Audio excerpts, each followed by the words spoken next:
نسبت پر ہم یہاں جمع ہوئے ہیں۔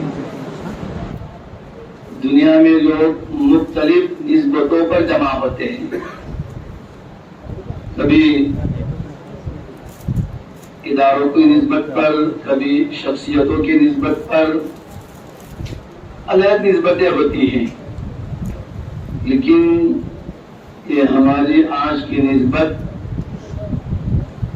اللہ کے گھر کے ساتھ جڑی ہوئی ہے۔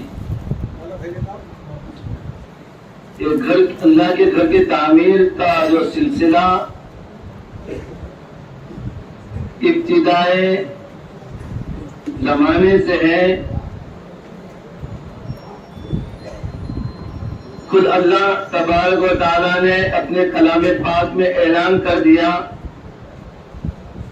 ان اول بیت وضع للناس للذی ببکہ، دنیا میں سب سے پہلا گھر جو بنایا گیا، ان اول بیت، اول کہا جا رہا ہے، سب سے پہلا گھر اللہ کی عبادت کے لیے جس کو ہم مسجد کہتے ہیں، دنیا میں سب سے پہلا گھر جو بنایا گیا وہ مکہ میں ہے۔ مکہ کا دوسرا نام ہے۔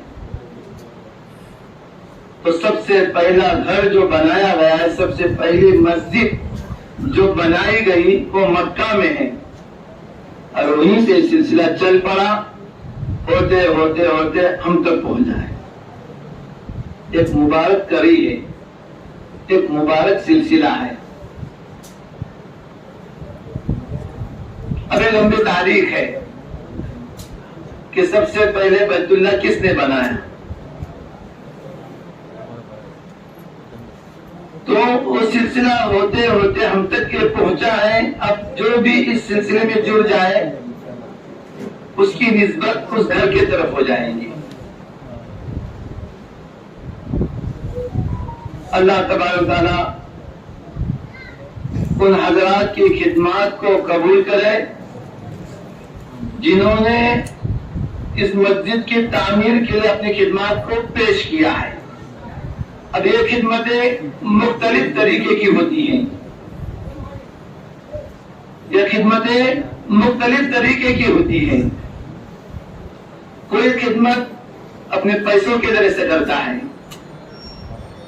کوئی خدمت اپنے وقت کے ذریعے سے کرتا ہے، اور کوئی جو ہے اپنے فکروں سے کرتا ہے۔ جو بھی خدمتیں ہیں، جس طرح کی بھی خدمتیں ہیں، یہ سب کے سب خدمتیں قابل مبارکباد ہیں۔ اللہ ان تمام خدمتوں میں ہمیں اخلاص نصیب فرمائے۔ اس وجہ سے مشہور معروف حدیث من بنا للہ مسجدا کا جو مسجد بنائے، ایک شرط لگا دی، کس کے لیے مسجد بنائے؟ للہ، اللہ کے لیے، اللہ کے خوش کرنے کے لیے، اللہ کی رضامندی کے لیے، اللہ کے لیے جو مسجد بنائے تو اللہ جنت میں اس کا گھر بنا دیتا ہے۔ اب مسجد بننے کے بعد ہم یہ سمجھے کہ اصل ہمارا جو مقصد اللہ کے لیے گھر بنانا تھا، تعمیرات کے اعتبار سے الحمدللہ ہم نے وہ بنا دیا۔ اب ہمیں ہمارا کوئی اعزاز کرے یا نہ کرے، سب سے بڑا مسئلہ جو ہمارے سامنے آتا ہے، جو مسجد تعمیر کراتے ہیں ان کے سامنے سب سے بڑا یہ ہوتا ہے کہ مسجد میں بہت سارے لوگوں کا پیسہ لگا ہے، بہت سارے لوگوں کی خدمتیں لگی ہے۔ اگر ایک ایک کا نام لے کر اگر اعزاز شروع کر دے تو بیانات بازو رہیں گے اور اعزاز کے اندر پورا وقت نکل جائے گا۔ تو اب ہمارا اعزاز جو ہوگا وہ اللہ کے یہاں ہونے والا ہے۔ جس کے لیے ہم نے کیا اس نے ہم کو دیکھ لیا ہے، جس کے لیے ہم نے کام کیا ہے اس ذات نے اس کام کو دیکھ لیا ہے، اس ذات نے اس کام کو محفوظ کر لیا ہے۔ لوگوں نے دیکھا ہو یا نہ دیکھا ہو، لوگوں نے دیکھا ہو یا نہ دیکھا ہو، جس کے لیے ہم نے کام کیا وہ سمیع ہے، وہ بصیر ہے، وہ اتنا کچھ دیکھ لیتا ہے جو ہم نہیں دیکھتے، وہ جو اتنا کچھ سن لیتا ہے جو ہم سنتے نہیں ہیں۔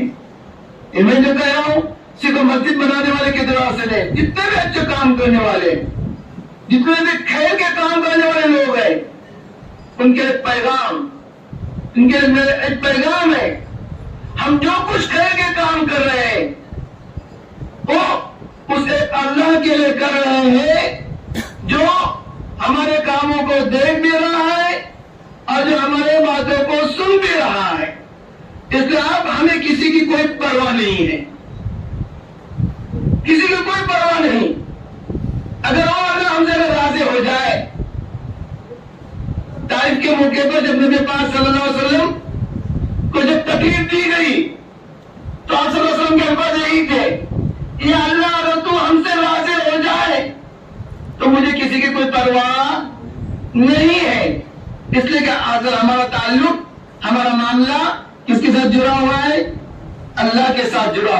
اگر یہ چیز ہماری زندگی میں آتی ہے، ہمارے کاموں میں ترقی ہوگی، ہمارے کام بڑھ جائیں گے۔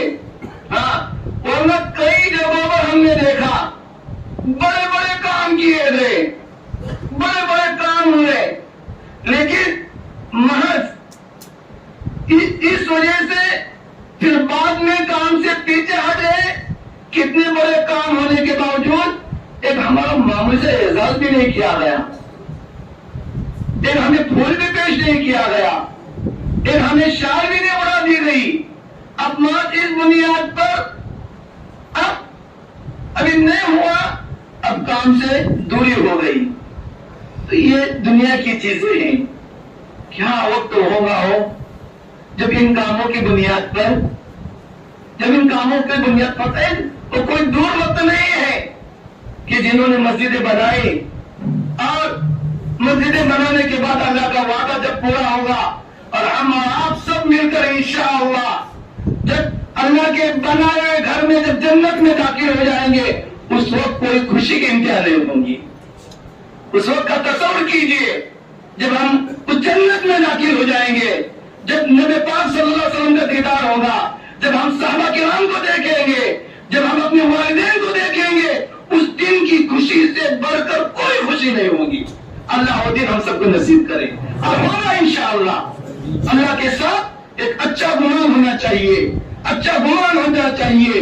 عمومی طور پر انسان ضرور ہے، اس سے گناہ تو ہو جاتے ہیں، اس میں کوئی شک نہیں، لیکن اللہ نے اتنی بڑی ہمیں نعمت دی ہے، وہ ایمان کی دولت ہے کہ اس ایمان کے بغیر کوئی جنت میں داخل نہیں ہو سکتا۔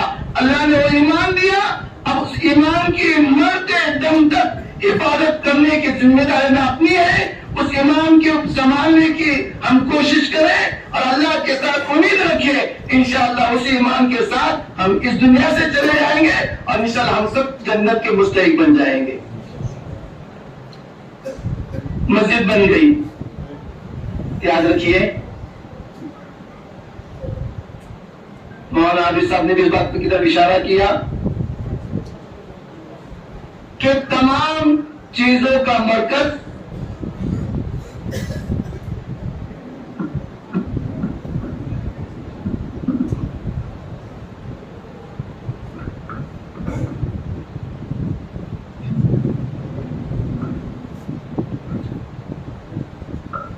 تمام چیزوں کا جو مرکز ہے، تمام چیزوں میرے لفظ سن لیجئے، اسلام نے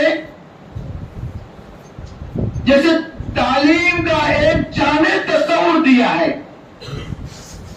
تعلیم کا ہمیں جامع تصور دیا ہے، اسی طرح اسلام نے مسجد کا بھی ایک جامع تصور دیا ہے۔ ایک جملہ سن لیجئے، ایک الگ ایک موضوع ہے، ہم اسکول کالجز میں جب جاتے ہیں تو اس پر بات کرتے ہیں کہ اسلام نے تعلیم کا ایک جامع تصور دیا ہے۔